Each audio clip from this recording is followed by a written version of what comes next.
내수 부진이 장기화하면서 고용시장에 한파가 몰아치고 있습니다. 건설업과 제조업의 취업자가 급감하고 있는데요. 그냥 쉬었다는 청년층도 50만 명을 넘어 역대 최대를 기록하기도 했죠. 고용 상황 굉장히 심각해 보이는데 조금 더 자세히 내용을 들여다보겠습니다. 정용건 사회연대 포럼 대표 나오셨습니다. 대표님 어서 오십시오. 안녕하세요. 반갑습니다. 자, 2월 고용 동향, 지난 1월도 취업자가 조금 소폭 13만 명 정도 늘었는데 네네. 뭐 2월도 그렇게 신통치는 않을 것 같습니다. 네. 이번에는 어느 정도였습니까? 뭐 작년 연말 이후에 이제 고용 동향 일자리 문제로 걱정들이 많았는데 네. 지난 1월에 이제 13만 5천 명 정도 그렇게 예. 이제 반등했고 이번 2월 달에 이제 오늘 아침에 발표한 자료 보면은 전체적으로 취업자 숫자는 13만 6천 명 정도 증가되었고 네, 13만 6천 예. 명. 그다음에 이제 15세에서부터 64세 고용률 OECD 기준으로 이제 68.9%로 0.2% 상승했습니다. 네. 네, 그럼에도 불구하고 이제 청년 고용률은 43.3% 정도 해가지고 전년 동월 대비해서 마이너스 1.7% 포인트 이렇게 떨어졌습니다.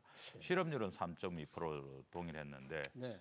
여전히 청년 실업률은 7%로 해가지고 0.5% 상승했습니다. 네, 지금 1월 달에 취업자가 13만 5천 명 늘었고 2월에도 13만 13만 명대인데 뭐 늘어난 거는 작년 12월에 좀 감소했다가 늘어나는 거는 괜찮습니다만 늘어나는 폭이 과거에 비하면 뭐 한 해 한 30만 명 정도 이렇게 늘어나면 그렇죠. 정상이잖아요. 그렇습니다. 그러니까 그렇습니다. 굉장히 지금 일자리가 없는 셈이에요. 13만 명 정도면. 실질적으로 전체 고용률 올라가지 않고 있고 예. 그리고 실제로 고용 숫자, 일자리 숫자 느는 것도 대단히 미미하다. 한 25만 개 정도 일자리는 생겨야지 그러니까요. 평균이라고 이렇게 볼 수 있는데 지금 그 절반 정도 수준을 가고 있고요. 예. 특히 이제 연령대별로 보면은 네. 실제로 우리 뭐 일자리를 다들 이제 기억하시겠지만 우리 일자리를 크게 받쳐야 될 것들이 사실은 이제 40대. 40대. 40대가 중심으로 허리, 이렇게 허리층. 허리 중심으로 이렇게 봐줘야 되는데 저 우리 뭐 CJ 그래프에도 나오지만 저 60세 이상 불기둥처럼 올라와 있는 저 34만 2천 명 이렇게 나와 있습니다. 그런데 실제로 보면 예.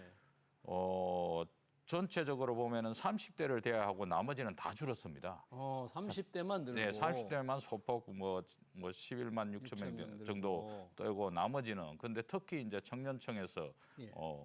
23만 5천 개 일자리가 지금 15세부터 네. 29세까지 보니까 네네 야, 23만 5천 명 네네. 감소했잖아요. 감소했습니다. 그리고 뭐 지금 뭐 40대에도 지금 7만 8천 개 일자리가 줄어들었고 50대도 8천 개 줄어들었고 그런데 이제 늘어난 게 보면은 그냥 그걸 갖다가 어느 정도 상쇄시키는 게 65세 이상 예. 고령자들. 고령자들. 그러니까 정부가 공공 일자리라든지 뭐 돌봄 일자리라든지 이런 것을 통해 가지고 발생하는 그런 일자리를 제외하면은 실질적으로 고용은 대단히 심각하게 있고 계속 이제 뭐 겨울을 보내고 있는 그런 상황이라고 볼 수 있습니다. 지금 특히 이제 걱정되는 게 아까 언급을 해주셨는데 15세부터 29세까지의 청년 취업자가 네. 23만 5천 명이나 줄었다. 이게 이제 보니까 통계로 보니까 2021년 1월 이후 가장 큰 감소세인데 네. 그러니까 결국 청년들은 뭐 고용률도 지금 조금 안 좋고 청년층 실업률, 전체적인 실업률은 같더라도 청년 실업률은 굉장히 높은 거죠. 그런 것입니다. 청년층 실업률은 그냥 7%이고 뭐 예. 그다음에 이제 보조 지표를 활용해 가지고 체감 실업률은 뭐 17% 정도 될 정도니까 17%. 청년들의 실업률은 상당히 이제 높은 예. 그런 상황이고 예. 이 청년 고용과 관련된 부분들은 정말 주목해야 될 부분들이 예. 저는 사실은 이제 우리가 그 문재인 정부 들어와가지고 최저임금 인상, 소득주도 성장하고 코로나로 이어지는 과정에서 청년 고용과 관련해서 우려가 많았지 않습니까? 그렇죠. 그래서 42%, 3% 이렇게 찍고 OECD 평균 한 55% 정도 되는데 우리가 10% 이상 많이 떨어졌는데 그 뒤로부터 좀 반등을 하기 시작했어요. 고용률이. 그게 네. 청년 고용률이 반등한 게 청년 일자리가 늘어난 게 아니고 네. 청년 숫자가 취업 시장에 들어오는 청년 숫자 자체가 줄어들어 가지고 고용률은 자동으로 올라가게 돼 있었어요. 그래서 그러네요. 꽤 뭐 46, 47 가면서 좀 했는데 최근에 들어서 다시 툭 떨어지기 시작해 가지고 그러니까 지난 2월에 지난달 보면은 예. 이 취업 시장에 들어온 게 전년 동을 대비해 가지고 예. 청년 인구가 21만 5천 개 줄어들었어요. 청년 그런데 인구가. 일자리는 그보다도 훨씬 더 많이 줄어들으니까 23만 5천 개가 이렇게 되니까 2만 개나 차이가 나니까 그러니까 당연히 고용률이 떨어지는 거예요. 그러니까 그러네요. 이거 대단히 그래서 청년들이 실제로 보면은 이 체감 실업률이 상당히 높다는 거죠, 실질적으로. 그러네요. 청년 네. 이 일자리 축에 들어온 청년보다 네. 일자리 줄어든 게 더 적으니까 고용률은 낮아진다. 네, 네, 네. 지금 취업자가 고작 해야 1, 2월 13만 명 중반, 13만 5천 6명 이 정도 네, 네. 중반대 있는 거는 업종별로 보니까 네, 네, 네. 뭐 건설업이 가장 지금 뭐 심각하게 고용 부진이 심각한 거죠. 다들 아시겠지만 뭐 건설 경기 침체하고 그다음에 원자재값 올라가고 이러면서 건설 시장이 대단히 부진한데 예. 건설 시장의 부진도는 뭐 지금 뭐 감당이 안 될 정도이고 예. 정부가 적극적으로 이 시장에 어느 정도 개입하지만 안 된다는 아주 위험한 시그널을 보내고 있어요. 그래서 오. 대체로 건설 시장의 인력들이 한 200만 명은 항상 위쪽으로 유지했었거든요. 200만 명. 네네. 예. 근데 1월 달에 이제 192만 명이었고, 오. 그다음에 지난달에는 이제 190만 9천 명 정도 수준입니다. 그래서 전년 동을 대비하는 16만 개의 일자리가 날라갔고, 아유, 네. 지난달 대비해서도 12,000개 정도. 그러니까요. 그러니까 뭐 한 달에 뭐 지금 10,000명씩 일대에서 나오고 있는 이런 구조이기 때문에 이 건설업이 이제 가장 심각하고. 지금 보통 이 네. 중견 조금 작은 중소 건설사들의 이 법정 관리 신청 부도가 네네. 좀 줄줄이 나오고 있기 때문에 공사 현장에 계속 쓰면은 일자리가 더 줄어들 것 같아요. 그렇습니다. 지금 뭐 그동안에 이제 사실은 코로나 이후에 낮은 금리 속에서 뭐 부동산이라든지 건설업에 상당히 많은 뭐 건물도 짓고 또 뭐 주택도 짓고 아파트도 네. 짓고 이렇게 뭐 하다가 건설 경기 나빠지면서 PF가 문제가 되면서 이제 다 서 있었습니다. 근데 그걸 좀 빨리 털 거는 털고 정리를 했어야 되는데 만기 연장 하다 보니까 이 아주 그 어려움이 깊어지고 병이 훨씬 더 깊어진 거예요. 정상화 구조조정이 좀 너무 더디고. 그럼요. 그렇죠. 이게 뭐 고름이 가만히 둔다고 해가지고 살됩니까?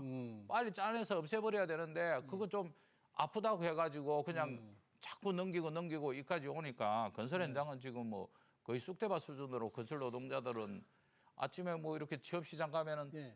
10명 가도 1명 가기 어렵다는 거 아닙니까? 그런 잡표에 나타나기는 일용 근로자들 특히 많이 줄은 이유가 예. 건설 일용 노동자들이 뭐 거의 뭐 0명 수준이니까 네. 지금 채용되는 게 그래서 어려운 거고 그다음에 그렇죠. 이제 좀 업종별로 보면은 네. 이제 뭐 이 건설과도 좀 유사한데 사업 시설 관리나 임대 서비스 이쪽에 뭐 한 7만 4천 명 정도 줄었고 예. 제조업이 7만 4천 명 들고 이렇게 해서 두 개가 좀 제조업도 7만 명 이상 줄었어요. 네, 제조업도 7만 4천 명 정도 줄었으니까 예.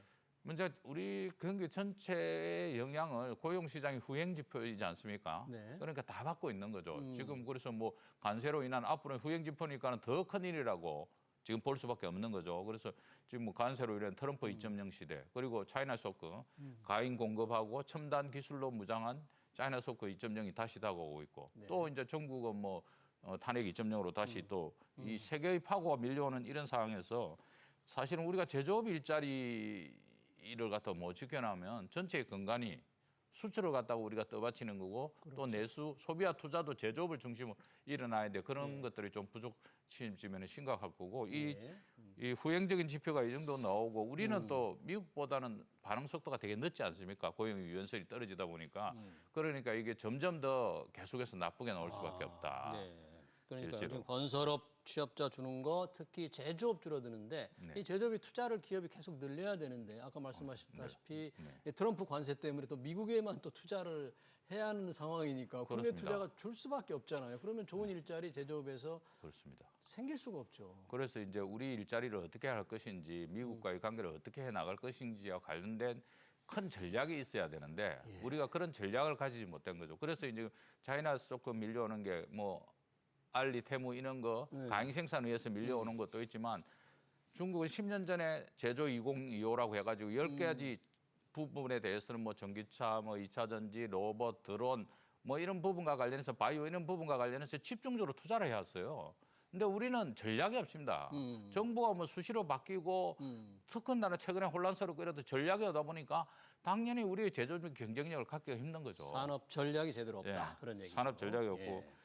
그나마 이제 조금 나아진 것을 보면은 나아진 일자리와 관련해서 보면은 예. 이제 뭐 가장 많이 나아진 게 보건, 사회복지, 돌봄 쪽 이제 이 서비스 쪽에 뭐 정부의 지원 일자리는 이런 게 19만 개인데 두 번째로 조금 나아진 것, 두세 번째가 이제 전문가 기술 서비스 쪽에 인력이 한 8만 명 늘었습니다. 아. 그리고 이제 정보통신, 예. 4차 산업혁명, AI 등등과 관련된 인원도 한 6만 명 정도 늘었어. 이쪽에서는 조금 희망적인 그런 메시지를 볼 수 있고 전체적으로 보면은 그냥 지금 현재 취업 시장이 약간의 쓰나미, 삼각파도 이런 거에 밀려 나가는 대단히 어려운 그런 상황이라고 볼 수 지금 있습니다. 봄이 오고 있는데 취업 시장은 여전히 찬바람. 네, 그렇죠? 꽁꽁 얼었습니다. 네, 그러네. 꽁꽁 얼어 있는 상황. 특히 청년들. 청년들.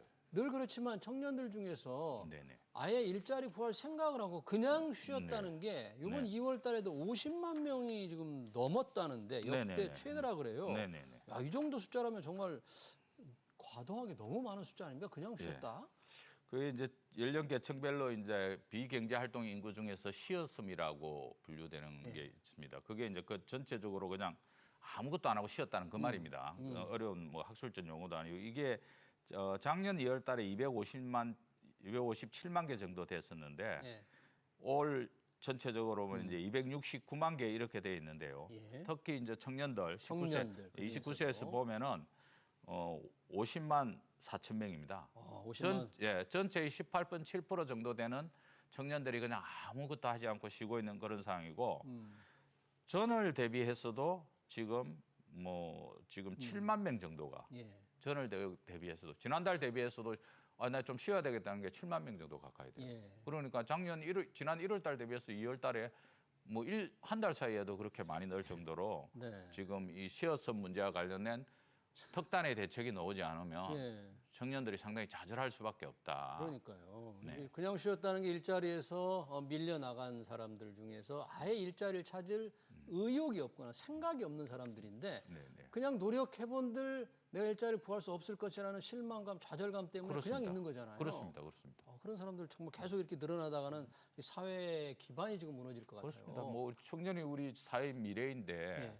청년들이 좌절하고 시도할 수 없을 정도로 이렇게 계속 두는 것은 국가적으로 엄청난 손실이 발생하는 거죠.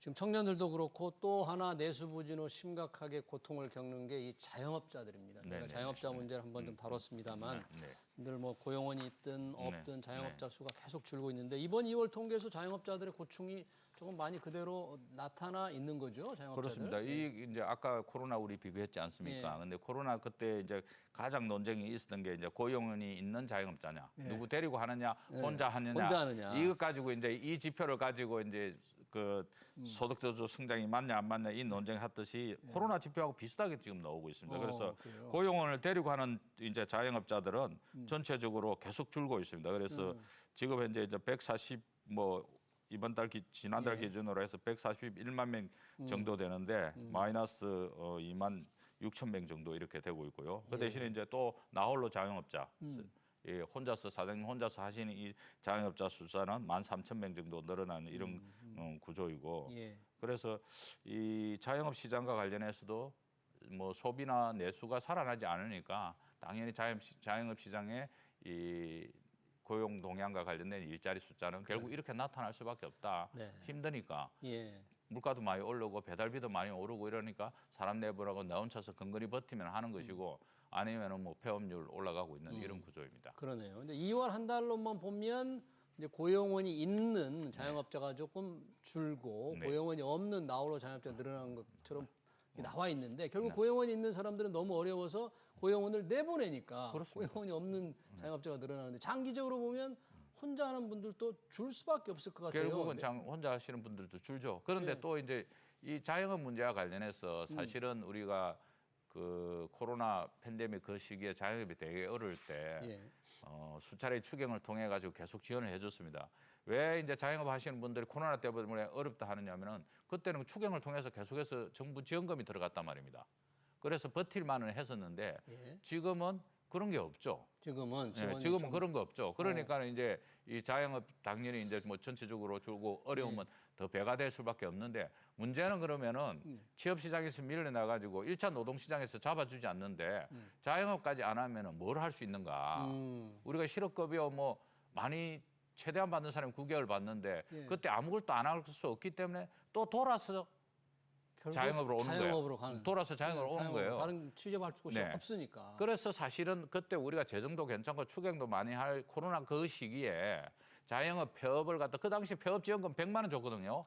폐업을 좀 적극적으로 지원하고 그 사람들이 좀 새로운 일자리를 갖도록 이 지금 취업을 갖다 교육시키는 이런 교육기관들도 좀 만들고 이렇게 해가지고 1차 노동시장이 이 전반의 문제를 갖다가 해결해주는 그런 방향으로 가야 되는데 그걸 하지 않으니까 당장은 좀 덜더라도 어느새 보면 또 자영업자가 조금 늘어 있어요. 예.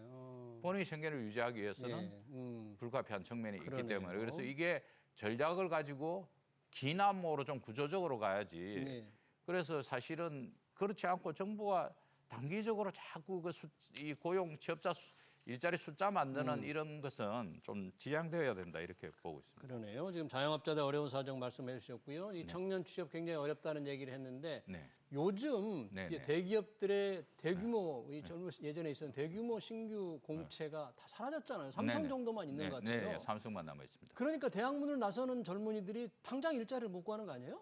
뭐 이제 그 문제와 관련해서 그럴 수도 있겠다 싶어가지고 제가 이제 방송하기 전에 좀 그 LG나 현대나 현대차나 인터뷰를 좀 해봤어요. 예. 그랬더니 그 이제 그룹 공채는 없어졌지만 예. 계열사별로 신입생 공채는 살아 있다는 거죠. 아, 그룹 전체 공채는 없어졌지만 네, 계열사별로 살아 있고 예. 그다음에 이제 전체 그룹에서는 TO 관리만 한답니다. 그래서 우리가 몇 명 정도 인원은 있으니까 자기들이 그 알아서 뽑는 이런 구조와 관련한 건데 피부로 느끼기에는 이제 그룹 공채가 없어지고 그러니까는 뭐 많이 있을 수밖에 그렇죠. 없고 그래서 채용 방식보다는 예. 어떻든 경기가 영향을 미치고 있다. 우리도 인재가 필요하기 때문에 안 뽑는 건 아닌데 경기가 좀 영향을 미치고 있는 이런 부분들이 크고 그다음에 또 하나 이제 청년들이 좀 어려워하는 것은 무엇인가 하니까 이제 이게 그룹 공채가 없고 전체 대학 졸업하는 그룹 공채 보고 들어가는 이 구조가 없어지다 보니까 신입사원을 뽑을 때 신입사원을 뽑는 것이 아니고 경력 같은 신입사원을 많이 뽑아요. 그래서 중소기업에 갔다가도 실력이 괜찮은 사람 뽑는 거예요.